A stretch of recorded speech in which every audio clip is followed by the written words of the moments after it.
Let's talk a little bit about presentational technique. Now, what do I mean by that? Well, the way we present ourselves in front of a congregation, in front of an audience of any kind, really conveys much more about what our confidence level is and about the content of the material that we're using and singing about. So, what I'd like you to think about for just a few moments now is just to borrow some ideas from the theater world.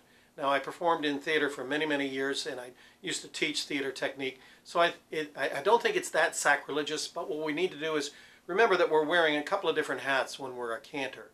We have to remember what it is that we're doing with our bodies and what it is that we're singing with and the prayer technique. And we have to wrap that all together. So right now, let's just focus on just presentation. So how we present ourselves. Our body is our main instrument and our tool. And one of the most important tools is eyes. The eye contact that we have with our assemblies, whether it's a one-on-one person or a one-on-1,000, is very, very important. And what we do with our bodies really conveys more about the text of the prayer that we're singing than even our own voice will. So here's a couple of things to think about. First of all, get your eyes off of the paper.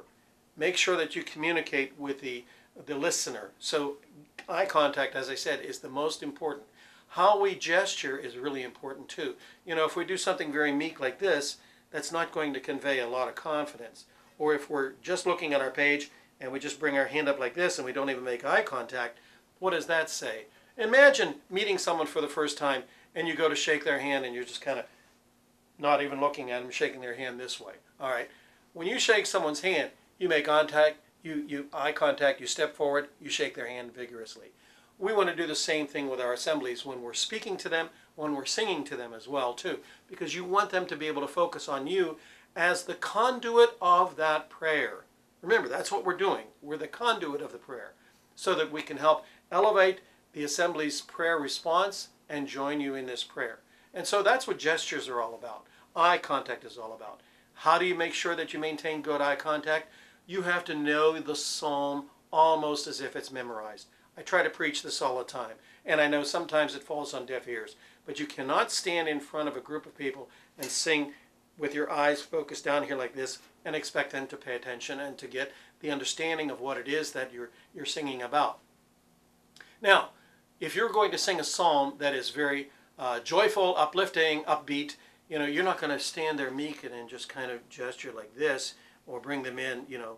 You're going to have a much more erect posture. You're going to use your arms, use your hands, elevate high, have energy like this. But if you're singing a psalm that is more quiet, more somber, maybe more reflective, then again, you want to change your body positioning and your body posture to be a little bit more reflective of that. So rather than be very enthusiastic, you might want to be a little bit more subdued in your gestures, bringing them in like this. For example, Psalm 22, my God, why have you forsaken me? Verse is something like Psalm 98, all the ends of the earth, okay? So how you approach the psalm will be conveyed by your body technique as well too. And again, I said eye contact. Now sometimes people say, well, where should I look? Well, no, you don't want to look up at the very top of the balcony or the back of the church. You want to look at people. You want to find 3 different points in the assembly. And if you are looking at this one section over here, this one section over here, this one section over here, a whole group of people are going to think that you're actually being personable to them only. Okay? So find maybe 3 different points. And then what you want to do is you want to alternate your focus, your gaze, as you look up from your music. And that will try to draw people in a little bit better into what it is that you're doing. So let me give you an example. Let's take a psalm that I'm sure many of you know by a friend of ours, David Haas. He wrote Psalm 98, All the Ends of the Earth, with Marty Haugen. And I'd like to go ahead and present this as if this were during the liturgy.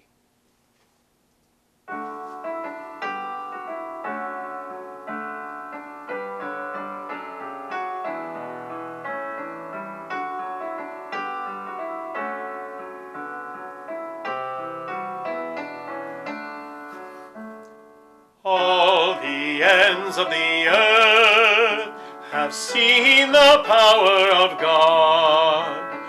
All the ends of the earth have seen the power of God. All the ends of the earth have seen the power of God. All the ends of the earth have seen the power of God. Sing to the Lord a new song, for he has done wondrous deeds. His right hand has won the victory for him. His holy arm. All the ends of the earth have seen the power of God. All the ends of the earth have seen the power of God. The Lord has made his salvation known, his justice revealed to all. Remembered his kindness and faithfulness to Israel.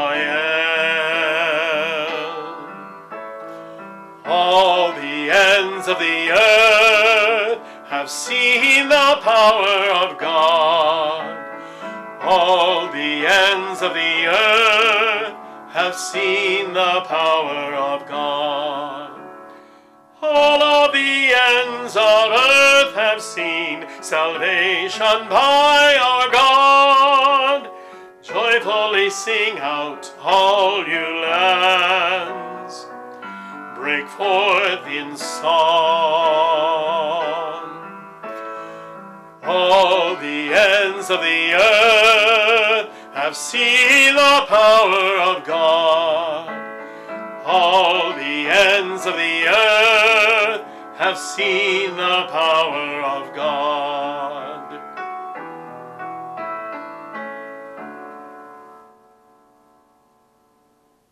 So that would be my example of how to present that kind of a psalm, just from a presentational technique point of view. You notice that I very rarely look down at the music, and it's because I know it so well, and what I wanted to do was make sure that my eye contact and my message was coming across directly to the people that were listening. So every once in a while I would look down just to make sure that I was ready, right on cue with the next phrase, and then as my gestures brought me into the refrain, at the end of the verse, then I would bring my gestures, my hands up, and then cue them directly as the psalm would begin. Okay, but maintaining that eye contact is so important, and then making sure that the face is resonating with the message of the music that you're singing about. Okay, so the words are so important, and we're going to talk a little bit about that in another clip on how to interpret the psalms too. So hopefully this little demonstration of gestures, body position, eye contact will help you.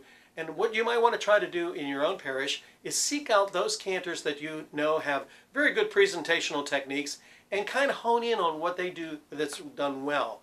And then maybe you can try to take some of those points to yourself and improve your technique. Or you might want to get together as a group of cantors and sing for each other as if this was the liturgies, and then give some constructive technique and criticism to help better improve what it is that you're doing at liturgies too. And just in a closing, I might want to mention to you that your gestures are really kind of dependent upon what space you're in. If you're in a large cathedral-like church, then your gestures have to be large, okay, so that people can see you. If you're in a smaller church, maybe where you only seat maybe 200 or 300 or 400 people, then your gestures don't have to be as big, because obviously you're going to be much closer to the people and they're going to be much more intimate with you too. So practice in front of a mirror, practice at home, practice in front of each other, and I think that will help improve your technique.